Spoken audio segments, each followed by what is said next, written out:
Olha, o tema agora é fatores humanos versus as novas tecnologias. A responsabilidade no comando e os critérios para o uso da tecnologia no sentido de resultados positivos para a operação. Chamo agora o nosso convidado internacional, Capitão Vergis,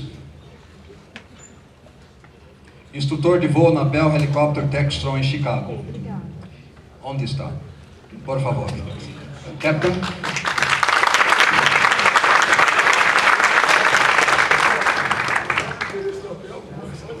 Captain. Thank you, Miguel. It's a pleasure being with you. Sorry, I do not have your resume, even a brief resume here. I'm sure you are a lot more than just flight safety officer. Please show yourself, present yourself, please.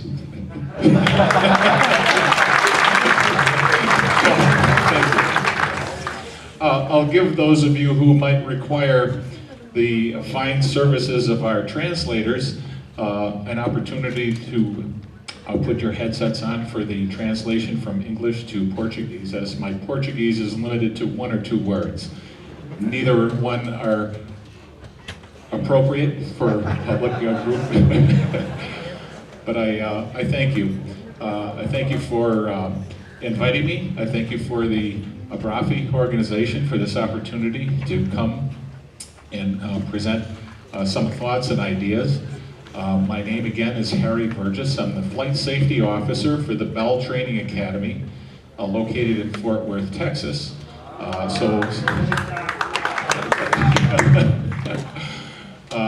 My home was in Chicago. It's where my flying career began, with the Chicago Fire Department. I had the pleasure of being in that department for 33 years before my retirement in 2010. And the last 26 of those years were spent in service at the aviation unit. And when I left there, we were flying Bell 412s. So like many of you, I was at the pointed end of the spear point of helicopter operations, like many of you. And this is where much of the responsibility for our success lies. And this is where we're going to be spending some time talking about this.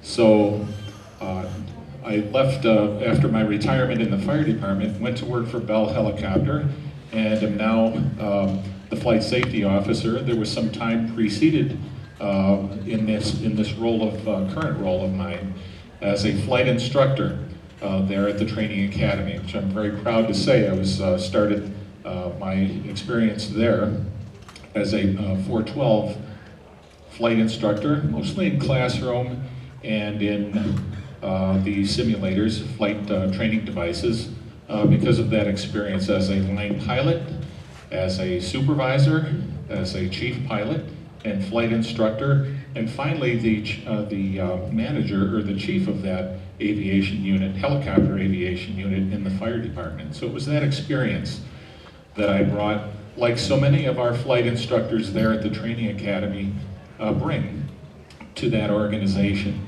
So I'm happy to see many of you, some of you, my former students there in Bell 429 instruction that I provided, both in the classroom and in the flight training devices before they went on to get the actual flight training. So I'm very proud of those of you who found some success. I hope that was as a result of that training that you received there from Bell Helicopter.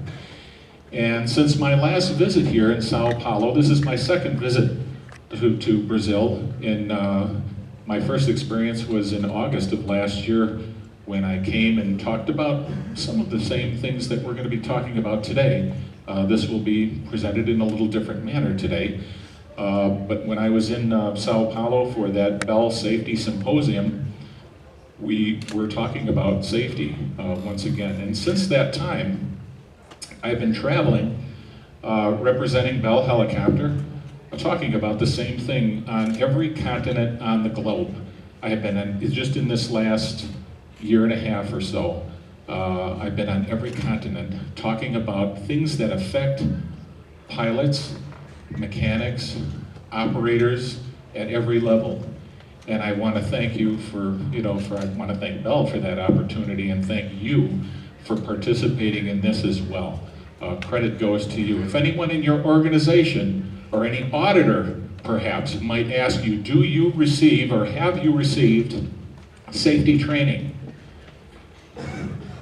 Some people might be hesitant to answer the question. They're not sure. What are they asking? What do they mean? This is safety training.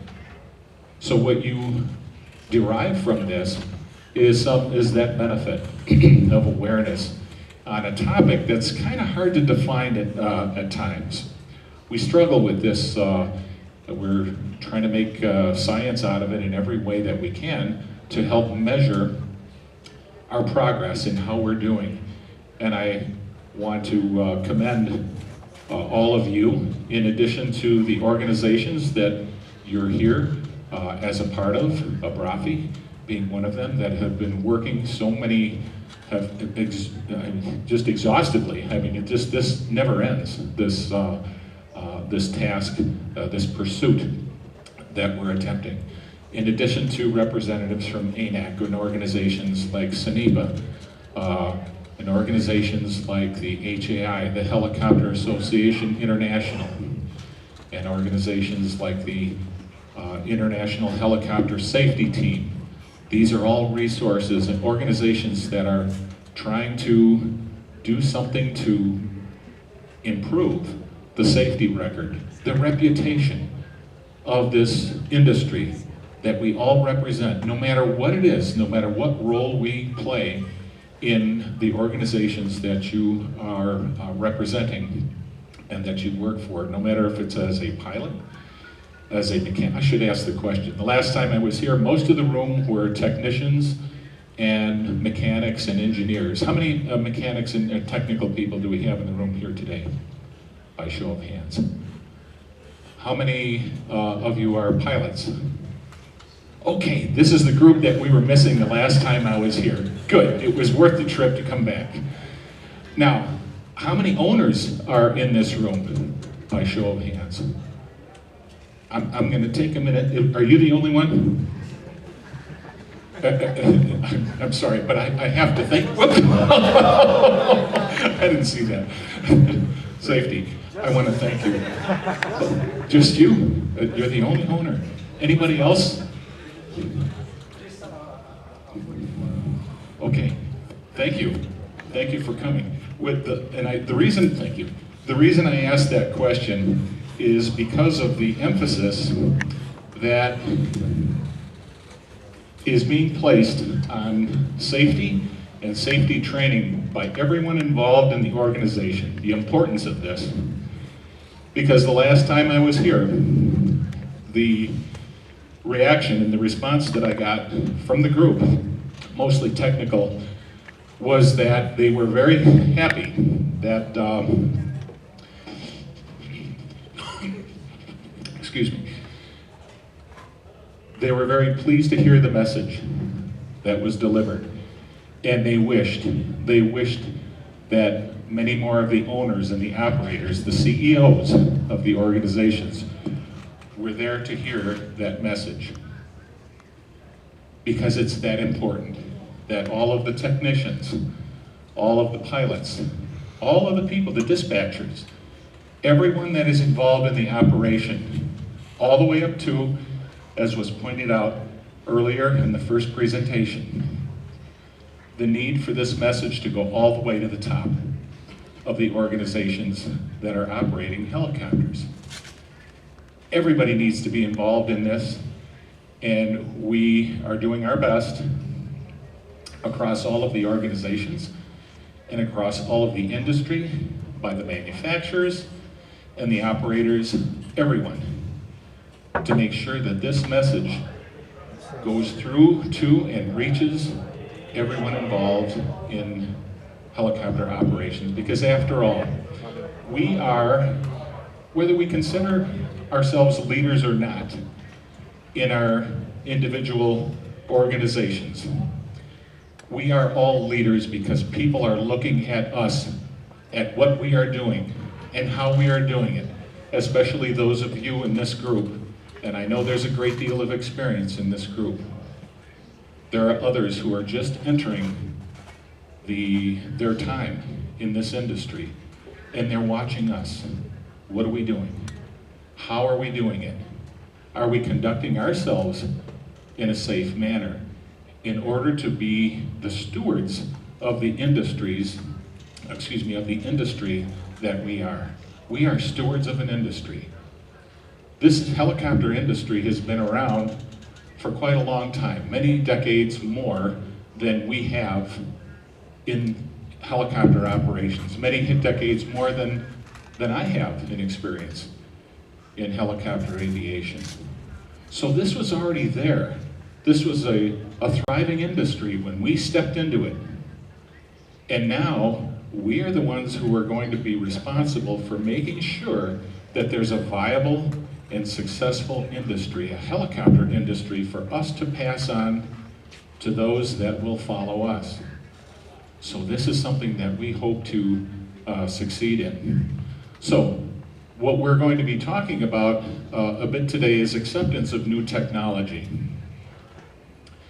When we look at this new technology / human factors, we have one aspect of operations here with technology and another aspect here with human factors.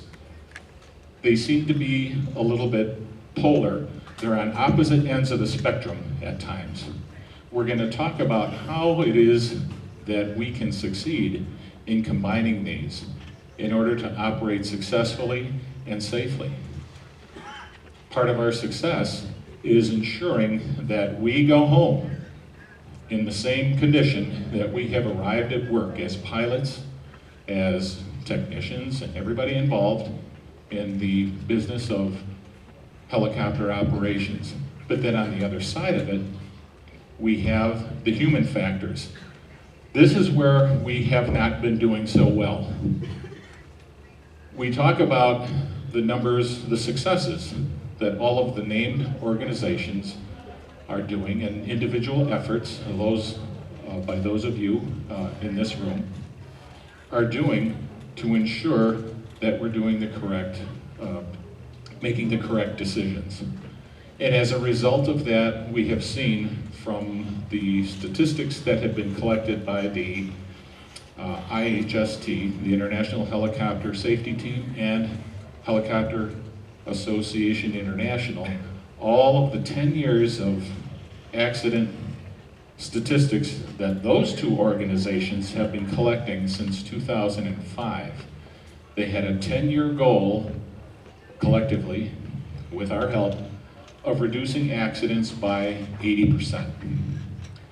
Now, some announcement will be made at the organization, the Helicopter Association International meeting coming up next year in the US, that will make some announcement as to how well we did as an industry. I think we're going to find out that we did not reach the 80% reduction in accident goal. I think that what we are going to find out that it's going to be somewhere around 53%, which is significant. And that's progress. We're glad that through all of their efforts, publications, the internet websites, the information that is available to us, the pilots and operators, free of charge, all of the efforts that have been put in have caused or been, will result in that reduction in accidents. So good for us. The problem here is that as we look at some of those statistics, the mortality rate or the fatalities are not really coming down at that same rate. We're actually really killing more people, more of our passengers, more of our pilots in those accidents. An example, the last week in November, there were 2 accidents that occurred in a country on the Asian continent that killed 17 people in 2 accidents. There were 13 killed in one accident, 4 killed in a separate accident, and 12 more injured in that accident that killed the 13 people. So we're not going to survive as an industry. We're not going to do well as we would like. Now I know that the economies of the countries everywhere in the world are kind of leading to a drawback in some of those operations and some of the business of helicopters. So we're not going to blame the accidents on everything. We know that there's a lot of what is going on in Brazil, going on everywhere in the world. So we're challenged by economics. But we need to do our part to ensure that people our customers have the confidence that we can provide them with safe and efficient transportation. So how are we going to do that?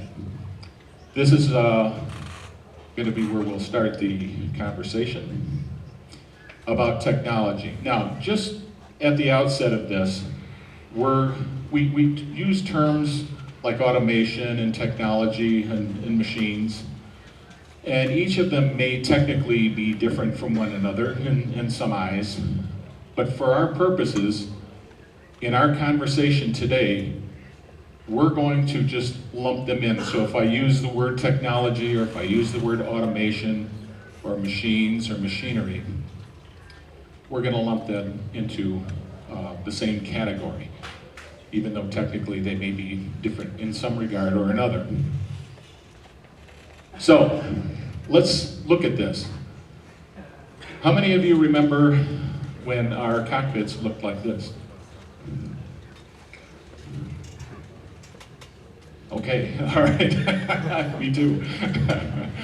Those of you who are been around a while and learned how to fly initially in gas-powered reciprocating engine helicopters, remember that all we had to look at was a manifold pressure and airspeed, altitude, and a few gauges related to oil pressure and fuel. So good for us that have been around that long and have survived that part. And many of you still may be operating aircraft, reciprocating engines, still a good engine, still a reliable engine for applications in personal use mostly, or maybe some in law enforcement and some in electronic news gathering. There's still a place for this type of, it's hard to call it technology, but it is.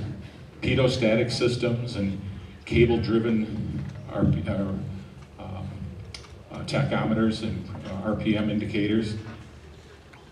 So now, how have things changed for you? For some of us, maybe most of us. Now what are we looking at? Holy cow, what happened to our instrument panel? Is there anything on here that anybody recognizes anymore? We see a lot of the same gauges, but the displays are, the displays were designed to look like those mechanical instruments that we were once familiar with, so that we wouldn't have to change so much in how it is that we are understanding the information that is being provided here.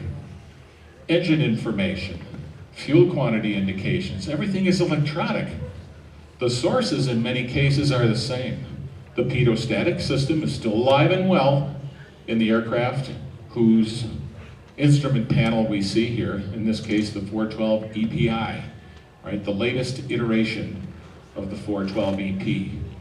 So now instead of mechanical instrumentation, we have computerized displays. All these are just TV screens, basically. Well, how did that information get there? Well, somebody sat down with the engineers and said, look, we understand there's a lot of benefit that could be derived from using head-up displays and things that are, gauges and indications that, but what we really want to make this transition easier for our pilots is to make the attitude indicator, the HSI, the airspeed indicators, to look like what it is that we're used to seeing. Can we do that? Well, yeah, but we have this other newfangled type of idea about displays and what they could look like.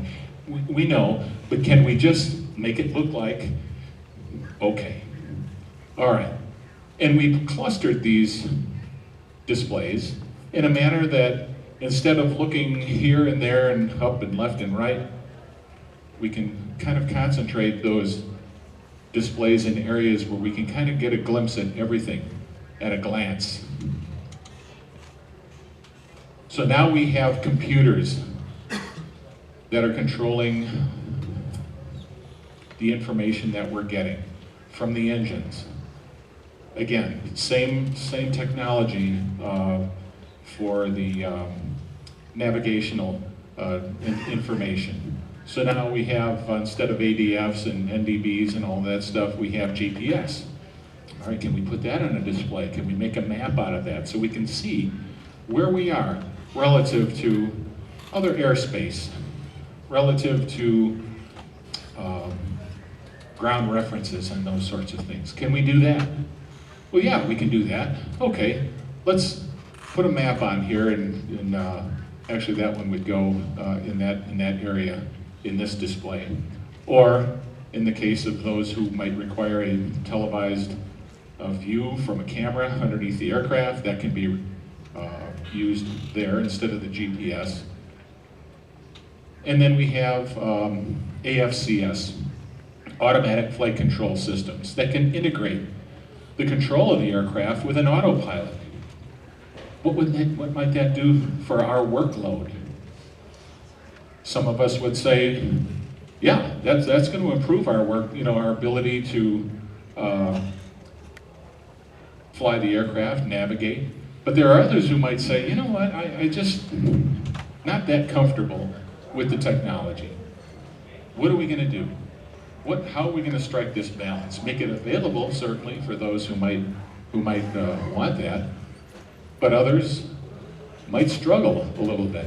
And what we're going to be talking about today is how we are managing that process. Is it helpful? Is it not? Who is it helping? How can we help those who it's not helping? Sometimes we look at some of the ideas that, especially the mechanics that are in the room, we talk to them about how they have compressed and stuffed all of this machinery under cowling where there's this much clearance and you can't even get your hand in there to operate these things. So who designs these compartments? Engine compartments and transmission compartments? Engineers. Well, evidently those guys have never worked on a Bell 412 or any of the other aircraft of other manufacturers that aren't so easy to work on. So are they talking? We're talking, Bell is doing what we can to get customer advisory boards, CABs. We're trying to get the people together, the users and the engineers, and put them together in the same room for months and months at a time to figure out what will work best. Instead of the engineers just driving this to a degree, to a point to where we're wondering when this is going to end. And it seems to be, maybe I'm wrong, but I don't think so. It seems to be coming at a faster and faster pace. This stuff is coming across to us and we're wondering just when is it going to end? And I don't think it's going to, not anytime soon. Because technology continues, in some cases, to improve things. So is this a positive or a negative? That's the question.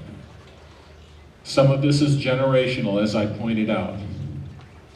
A guy like me, or guys like those of you who learned in recips before turbine-powered aircraft came along, and even those turbine-powered aircraft were in their most basic form when we first learned to fly. Now we get some of this technology that we see, and we see the younger generation of pilots and operators coming along and picking it up just like that. Just like that quickly. And we wonder, it leaves our heads spinning. So, is this improving our workload? Some will say yes. If you're flying long distances over areas, over terrain that might not be familiar to us, GPS and those types of, that type of technology can be of great assistance. Setting up an autopilot to carry us even a whole flight plan, some that involve different legs with different directions along the way. And then we monitor, important issue here, that we continue to monitor that The machines are operating properly. The technology is operating properly. So how prepared are we when we get in that Bell 429 or any other aircraft that has a high degree of technology built into it? Are we prepared? Now, here's where we get into the hazardous attitudes. These are things that we can't help. You've all heard about them. We've all learned about them as pilots. So why are we talking about this again? Well, these two go together. These two absolutely go together. Because of the human factors, the performance numbers that we have said, that we've talked about, we still are at, even though the numbers of accidents are on the decline, they're decreasing. The percentage of human factors accidents, or accidents that have human factors as a contributing factor at least, still remains at about 80% globally. Are we really prepared? Is this technology really helping us? What are we doing? What can we do? We know we're not doing the right thing, and that's not enough for me to come up here and tell you that. You already know that. What sort of tools can we use to improve our performance? Some of it involves decision making, but we're going to talk about these as we go. Many of us have said this in our careers. We've been around for a long time. Somebody comes up with a new idea. Maybe an idea that we've heard before. Maybe an idea that we've heard 10 times before. Maybe we've tried out this new idea of somebody's who thinks it's a new idea. No, we've been there before. It didn't really work out that well. Yeah, but that was in a different environment, a different working environment. Now we have better performing aircraft, and we have better technical information, technological information for weather forecasting and those sorts of things. Weather observations. Better technology for weather observations. What does that tell you about an operator, about operations in coastal areas? Some of you know full well what the weather is going to do, even without the current conditions being known. Everything's fine right now. We can go. But wait a minute now. Experience tells me that things are going to change at sunrise. Conditions are going to change at sunset. So you have that experience. But every once in a while, we have to be careful. Even those with experience, we have to listen carefully to some of these ideas so that we don't land up falling in the trap ourselves. Don't tell me. Don't tell me. I can do this, and I can do it quickly. Are we doing the right thing? Are the conditions always going to be such that we can do this quickly without consideration of processing all of the details of what is going to go into this decision that I'm getting ready to make? I won't fail. I've done this 100 times and never experienced failure. We have to be careful. If we hear ourselves saying that or thinking that, we better step back and be careful about the decision we're getting ready to make. Because like many of the advisors that would advise us on how to invest money, at the end of the advertisement, they'll tell us, past performance is no guarantee of future success. Oh, wait a minute, maybe I better put my money back in my pocket. Or maybe I better delay this decision. We better be careful. Don't act too quickly without considering, because you've done it before, may not necessarily mean that you will be successful this time. I can do this. I can do this. So if we've ever heard ourselves say these things, we need to, here's another one. I'll just do this any way I can. Here, this one, we oftentimes find ourselves in situations where it's too late to make a good decision. We've narrowed ourselves into a corner, into a funnel, where we have left no way out. And we hear ourselves saying this, I'll just get this done any way I can. I'll rely on my experience because I've done it before. We'll talk a little bit about how we land up in places like these and why in this discussion. So if any of these phrases sound familiar, we may not be as prepared as we think we are. Again, whether it's technology related or not, it's a message worth discussing. So we recognize this as anti-authority when people tell us, regardless of their experience, don't tell me. When we hear ourselves saying, I can perform this quickly, this might be an indication of impulsiveness. Impulsiveness. I won't fail. This could be a sign of invulnerability. None of us are invulnerable. None of us. We don't have to prove it. There are plenty of empty chairs in this room to prove that we are not invulnerable in our attempts to succeed at times. I can do this. Macho. Never mind those guys over there that say it's not safe to fly today. Come on, boss. I'll take you. My pal. How do they get away with it? You know better than to take that flight. How do they get away with it? Don't they realize the risk that they're putting their passengers to? Don't they recognize the risk that they're putting themselves to? Maybe even the aircraft. That might be the only aircraft that you have available to you, and your job depends on their aircraft not falling victim to disaster. How do they get away with it? They've done it 100 times before. I'll just do this anyway. All right, that's the guy or the gal, who finds themselves with no other way out. It's resignation. This is something that they're going to have to accomplish, and they're going to rely on that experience again to get them out of trouble. And are they ever going to admit it? Not if they succeed, not to anybody else. Maybe they'll tell themselves, thank God nothing bad happened. I will never allow myself to get into that situation again. We talk about words like complacency. But it's not always complacency that gets us into this kind of trouble. It's another term. We're going to talk about that in an upcoming slide.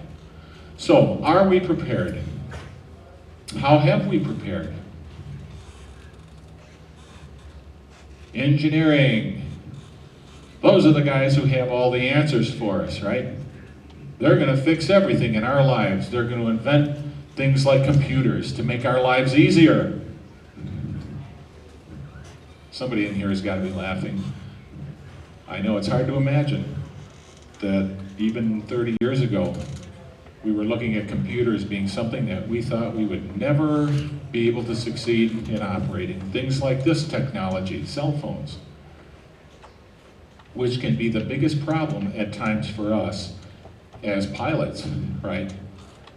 Because we can't resist the opportunity to answer that call or answer that message. We'll stick that device up underneath the headset if we don't have the Bluetooth technology already, or to quickly answer that text message. One of the things that I talk about, those of you who have been to the Bell Training Academy will remember, be careful about how you use these devices in the aircraft. Because even if the result is not an accident, if it does result in an accident, this can be a contributing factor as a distraction. And correct me if I'm wrong, the SANEPA people in here may ask you the question, did you have one of these devices? Was it active in the cockpit when you were flying the incident or accident aircraft? And they're going to know the answer before they even ask you the question. Because the record of activity, times, dates, duration, who you called, or if you answered an incoming call, is recorded by the service provider. That record is available to the investigators. So we don't want any of you to fall into that trap. Now you might say, well, I use that technology, yes, but it was to notify the dispatcher as to my location along my route of flight, or I use this device to get information about weather observations, weather observation information from stations along my route of flight. So if it has to do with the safe outcome of the flight, you may have a defense, or if maybe something in your procedures, practices and procedures for your company may include, yes, you need to notify your dispatcher because the radio reception is not good in the mountainous area. This works, so use this device to notify flight following or your people in your company that are tracking your progress. Okay, so be careful about how you use this. Don't use this to call home and say, well, I'm going to be late for dinner tonight. Oh, really? Again? So be careful. Those kinds of conversations can be the distraction that you don't need, regardless of whether or not you have had an accident, because you never know when that is going to happen. So be careful about how you use this. So engineering, cell phones, technology, computers, and the things that are being included as things that will help you in the operation of your aircraft. All right, so let's talk a little bit about this engineering and this technology, how it came to be, what we're doing, and how we're interpreting some of this. It might help us to understand a little bit about why it is there. So, our engineers are always hoping to solve the human problem. That's there in italics. Because we cause 80% of the problems that we experience in aviation. So there they are to help us. Thank you very much. Some of it is helpful, and as we'll see, some of it may not be. So they try. They try to design things that people can use. Are they always successful? For some of us. Maybe for none of us at times. There is some technology, I can't think of an example, but there's some technology that doesn't work out very well for us at all. So systems should be designed for safe, effective, and efficient use. That's the goal. That's the goal of our customer advisory boards. Okay, we have some technology here that we're going to be able to give you more payload. How are we going to do this? Well, fly-by-wire. Can we do that? Yeah, I think we can. I think that technology is bordering on proven in most cases. So here Bell Helicopter is going to give more payload to the new 525, the new model 525. Fly-by-wire aircraft, less weight because we don't have push-pull rods and controls that are going through the aircraft to the control surfaces. More computers. They're going to have to be proven to be effective before they will get certified by anyone in the world. FAA, EASA, ANAC. They're going to have to prove their reliability and safe and effective and efficient for use by us. So, automation has generally improved safety, comfort, and for most of us, job satisfaction. It's great when our destination appears out of the fog in limited visibility. It's proven itself. Holy cow. Oh boy, isn't he a great pilot? Or isn't she a great pilot? Look at that. Our destination appeared as if by magic. That pilot guided his way to us and to our safe arrival with a little bit of help. So that's satisfying for most of us when we get credit for some invention that was installed in our aircraft. Here we are. We're more comfortable. Automation, air conditioning, that's part of technology, improved our comfort from the days when we had to open up a window in the cockpit, open up the sleeve of our flight suit and allow air to pass through from one sleeve and across our chest and out the other sleeve. I remember doing that. Our 412s, as great the technology and great aircraft that they were, did not have air conditioning. In Chicago in the summer, it got hot. And that was our ventilation system. Open up this sleeve, close up the flight suit all the way to your neck so none of that air escapes before it goes all the way through to the other sleeve and out the other side. And of course, safety. It's proven itself. We know that the technology, automation, and much of what has been provided to us through engineering, improvements in engineering, has improved the reliability of the aircraft that we're flying. So good for them and good for us. But it has led to some problems, and some of them safety related. Sometimes these things don't act the way they're supposed to. Computers in particular. So we have to be watchful. We have to be vigilant in our observations of how the equipment is operating.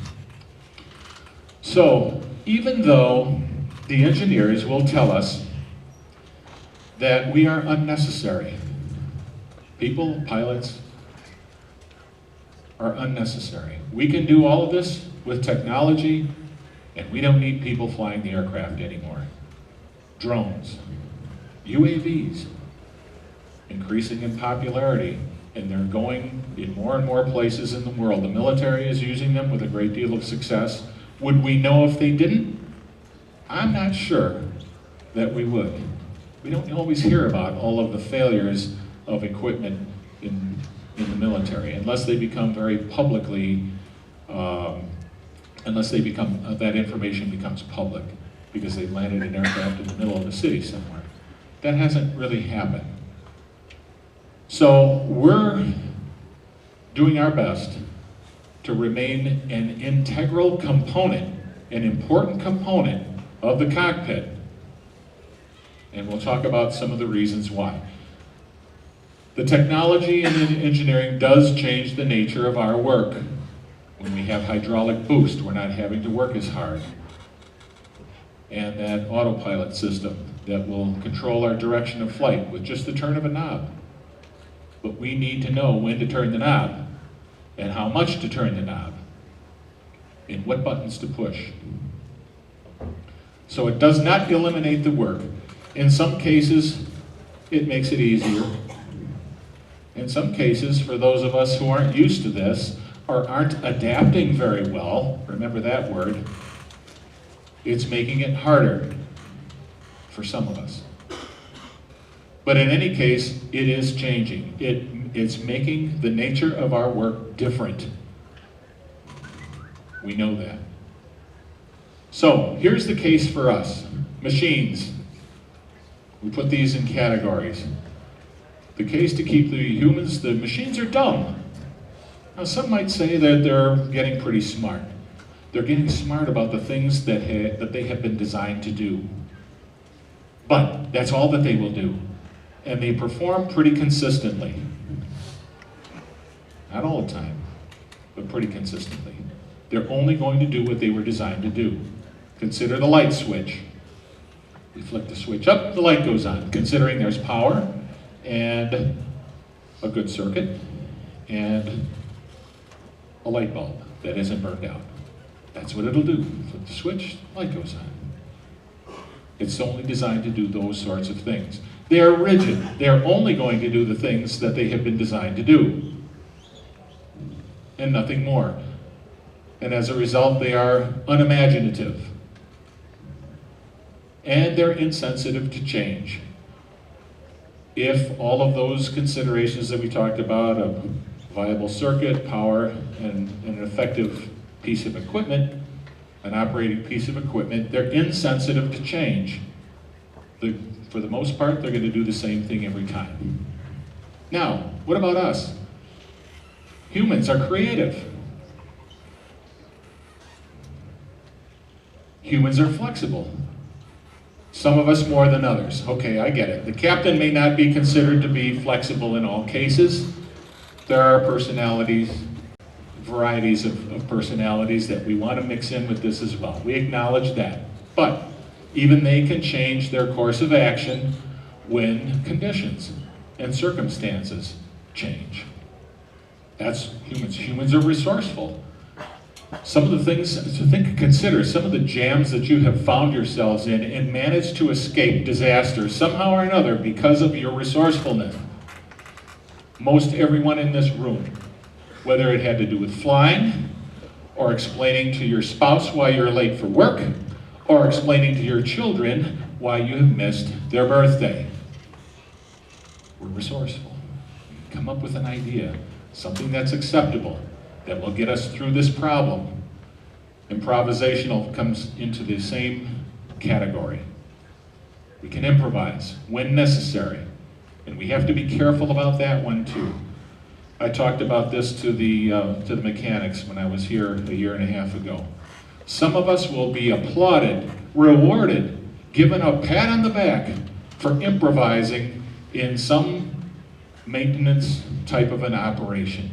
We didn't have the tools that we needed to do this correctly, to conduct this inspection, or to conduct this repair. But we made it work. Somehow or another, we used tools that weren't designed to do what we needed to do and got the job done. And in record time, even though we were exhausted. And there we were. Good job. Here's a certificate for you. Here's a bonus. Attaboy, attagirl, thank you. You showed creativity. Now, 5 or 6 months goes by and you do the same thing in another circumstance, in another situation, you improvised. And things went south. And it became to be known as a contributing factor to an accident, where you saved a whole lot of time but left the tool that was found underneath the cowling, as was pointed out in one of the previous, I think in your presentation, George. Now what? You saved all kinds of time, but look what happened. A tool was found in there, or an accident was caused because the mechanic didn't put the safety wire on a particular castellated nut where it belonged. He saved time. And now it resulted in an accident. What's going to happen to that individual who was rewarded 5 or 6 months prior to that? You're fired. You caused the accident. You're responsible for this. We can't have this in our organization. I'm sorry. That was a willful decision that you made not to put that safety wire on that. So now we're a bump.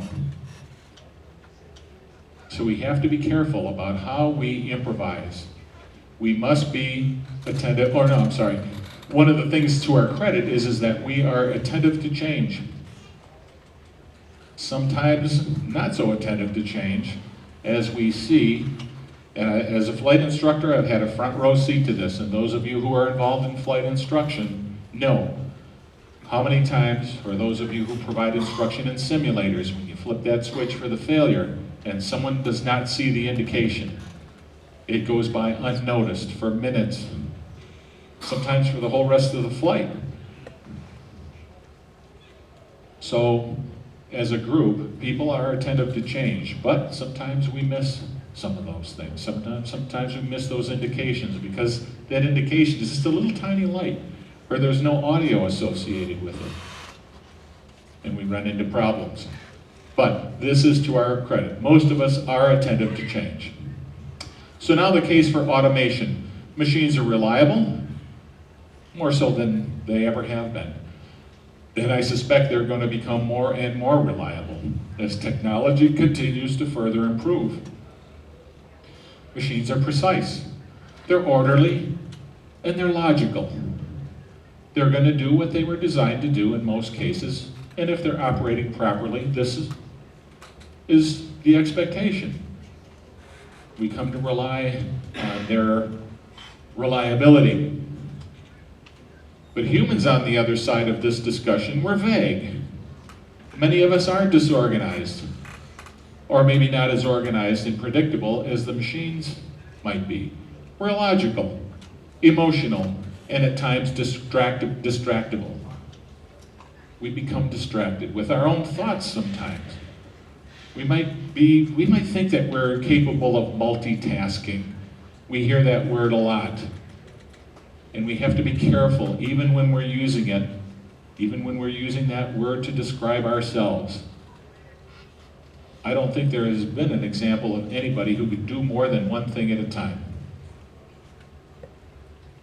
We change our focus in what it is, and we reprioritize what it is that we are doing. That's one of the things that we can give ourselves credit for in our flexibility. Because we can reprioritize. Something has come up that's changing. We had a set of priorities established at the beginning of the flight, and this is how we were going to use it. Circumstances changed, and now we're going to need to do something different. So, these are the things that kind of go against our own abilities, and we have to recognize these things when they happen. We have to have enough self-awareness about what it is that we are doing and how our environment is changing. And it does, it changes a lot. Even though we may be involved in routine operations, there are so many factors that can change in a given flight. Even a computer couldn't keep up with and account for all of the changes in weather, in performance, in the load of the aircraft. All of these, that's just a short list. I mean, there's 1,000 other things. Our own attitudes, the amount of sleep that we got the night before, about the conversations that we had with our coworkers or with our bosses. These are things that can change the dynamic in an instant for any one of us. We have to be alert to these changes and understand how it is that we're going to react. It could change a go or a no-go decision on any given flight. We have to be aware of that and prepared to adapt. Need to be prepared. Oh, look at that. How did I know that was going to... This culture that we operate in, that we talk about, the culture of those who are working with us and how we are adapting to our day-to-day for reasons that go to automation, technology, and other things as well. How are we adapting as a society? How have you survived all of this? Is it just luck? Are you that good? There are many capable pilots that are lying silently in their graves today, along with their passengers. We're going to talk more about them too, because they weren't able to adapt quickly enough in some cases. Training.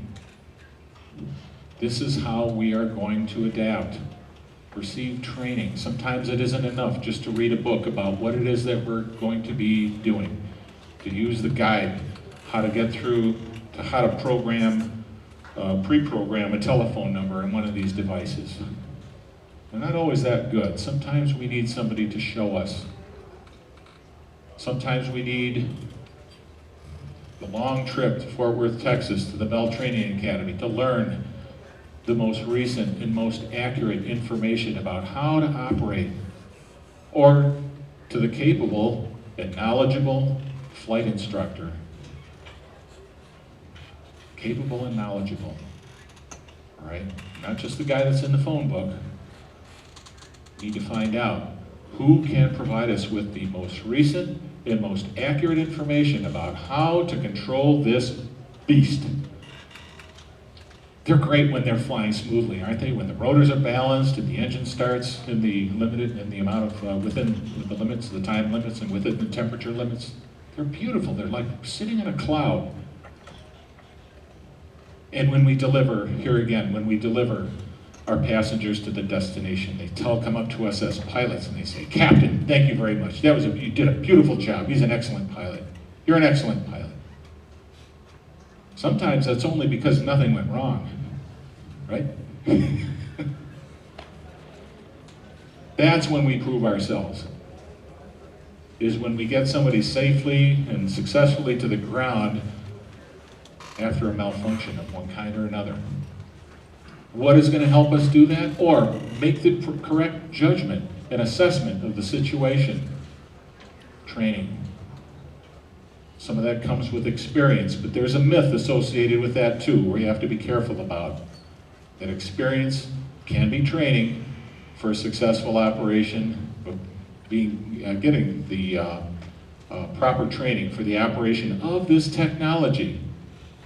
The use of the helicopter, even though we may have stick and rudder skills, the technology can draw us into traps that we have to be careful about, and we have to be able to recognize.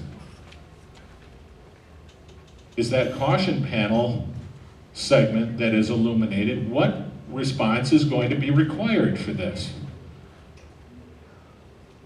How soon do I have to get to the ground? The warning, the caution, is this a time-limited issue? These are the kinds of things that we have to learn in training. Now, because of the reliability of the technology, we will often, am I out of time? I'm sorry. Okay. I don't know what that said. We also have to account for skill loss. Okay, so recurrent training is going to be important as well. Thank you for that. Here's the experience myth. How many more minutes do I have, or am I done? How many? 10 more minutes? Oh, I'll be fine. Thank you. Okay. I'm sorry. I hope I wasn't boring you. Did you put her up to? Who put you up to that? Did somebody over here put you up to that? The experience myth. This is something that we have to be careful about, because many of us who have this experience count this to our credit. And we've been successful because we haven't had an accident. And we tell ourselves it's because of that, and because of the insurance company being right behind us saying that, yes, that 6,000-hour pilot is going to be of more value to you as an owner and as an operator than the 150-hour pilot. And in most cases, they're probably going to be right. But those of us we can't understand why we see the accident reports that show the 10,000-hour pilot that we knew, that we trusted, had a fatal accident. How is this possible? How is this possible? We all make mistakes, experienced pilots and inexperienced pilots. And we can't understand. It's easily explained when we see the 150-hour pilot who's had the accident. This was his lack of experience. It's an easy one. But what about the 10,000-hour pilot who has the fatal accident? We can't get our arms around that. We don't understand it. It doesn't make any sense. Here it is. We all make mistakes. But we learn non-compliance when the result is no consequences. This goes way beyond complacency, because any one of us in this room would be asked, are we complacent in our duties? And every one of us would, no. Every one of us would say, no. We're not complacent. We pay attention to what we're doing. We're not complacent. But have we, here's this the next slide. Have we normalized deviation? Have we taken shortcuts? Have we improvised in the name of efficiency? Have we done things that are not according to the checklist? Have we even used the checklist because we had to get off the ground? We had our clearance, gotta go. Could be any one of 1,000 different excuses or 1,000 different reasons. We have normalized deviation, and I will guarantee you that the pilot that had that fatal accident, that was the result. If it was a human factors failure, is going to be because that pilot went below that line of perhaps his own, where he would draw the line for what is safe and what is unsafe. Now, we saw this one before. It's nice to know that we're all kind of talking about the same thing, using the same charts. affirmation, right? That's what this is. We reinforce one another in looking at this. And yes, the mishap rate did fall and slowly taper off with engineering and improved technology and equipment. And again, there was a drop when we introduced SMS processes and procedures, as was pointed out, and team training. Team training. Everybody understands what the goal is, not just the pilot or the mechanic, but everybody involved in operations. And here's where we are now. We need to understand where it is that we're going. What is going to cause the next drop, significant drop in the accident rate? And here it is. Personal behaviors, human factors. We have to take responsibility for what it is that we're doing professionally, as individuals and professionally. We want to protect ourselves, our passengers, the reputation of the company that we work for. How long is the company going to last if we have the next disaster? Not very long. Remember, complacency kills, and so does normalization of deviation. This is something that we have to do to earn our trust, earn the trust that has been placed in our hands every day in order to ensure our own success and the success of the industry. How many more helicopters are going to be purchased, even if we have the money to do it? If the industry, if the public has lost faith in what it is that in the service that we are going to be providing. So remember, we are in a global war on error. This is kind of a twist on words. Most of us are involved in fighting the terrorists, right? And preventing those types of activities. But this one belongs to us. And this was a contribution by Dr. Tony Kern of Convergent Performance in the United States. So be a participant in the global war on error and be part of this. Here's another one. We saw 100 others in another display, another slide. 0 injuries, 0 regrets. This is the one in conclusion for Bell. So I'm gonna forego this in the interest of time. All of us, in one regard or another, have lost people that we know or aircraft in our operations. We've had that experience. It's a terrible experience. We don't want to be responsible for that, and we want to make sure that we honor those whose lives have been lost. I'm just going to cut the microphone off next. So we want to honor the memory of those people by doing a good job and making sure that we give this industry and ourselves the best possible chance. So I thank you for your kind attention. I know that questions are going to be part of the end of the day, so we'll forego any of those questions for now, but I'll be back to answer any questions that you might have of me. Thank you very much.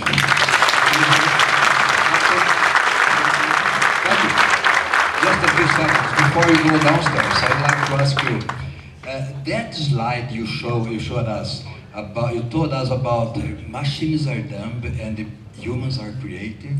You really sure? Yes. Yes.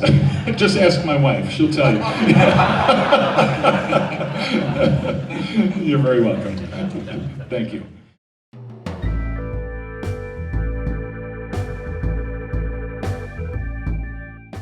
May I ask you in Portuguese, Captain? May I ask you in Portuguese? Of course. A follow-up to your first question? Yes, the second one. Yeah. Let's go to the second one. Computers are done. Yeah. Você nos falou sobre automação. You told us about the automation.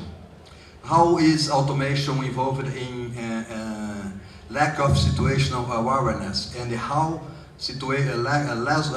lack of situational awareness drives to an accident? Well, automation can cause this. Automation doesn't necessarily cause that problem. It's our understanding of how automation is properly used. And if in the final assessment, it is training in the proper use of the automation that will lead to our success. Is that your question? Yes, and how is loss of situational awareness involved in an accident? as far as I know, situational awareness is involved in 100% of the accidents. And how automation is involved in lack of situational awareness? Laxity is the first answer to that question, because all of the automation and technology that we have available to us by using all of the electronic sources for navigation, like GPS and many other sources, can help us in a lot of ways in our ability to know where we are in terms of situational awareness geographically. So if we're not comfortable with using the technology, or if we are distracted in other ways from using the information, the accurate information that is available to us, that could lead us towards problems. Laxity, if we're not paying attention to the information that is available to us. Yes, because situational awareness is one of the most important things in accident. I agree 100%.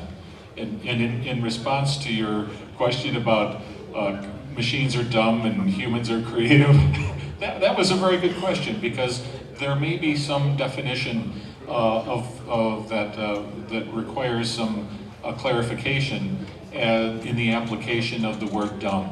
When we consider how machinery, consider the flight control system of a helicopter. It will repeat the same type of operation over and over again until such time as mechanical failure might come into play. Now, what I did when I went up the stairs might be considered dumb, because the markings were all there, the lights were lit, and I still tripped down the stairs. And it was because of, again, situational awareness. I didn't use those cues properly because I was trying to do more than one thing at once.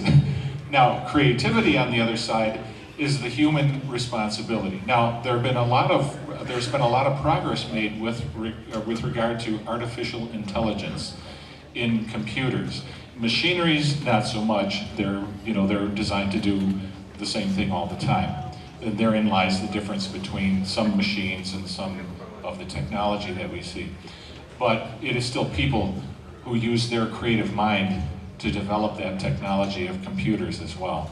So that's the difference. Now, I adapted, right? When I tripped down the stairs, a computer that crashes and fails will sometimes not recover until such time as there's human intervention. So I broke my fall and didn't hurt myself as a result of my own mistake. But I hope that lends some explanation of what the use of the terms. Thank you, Captain. You're very welcome.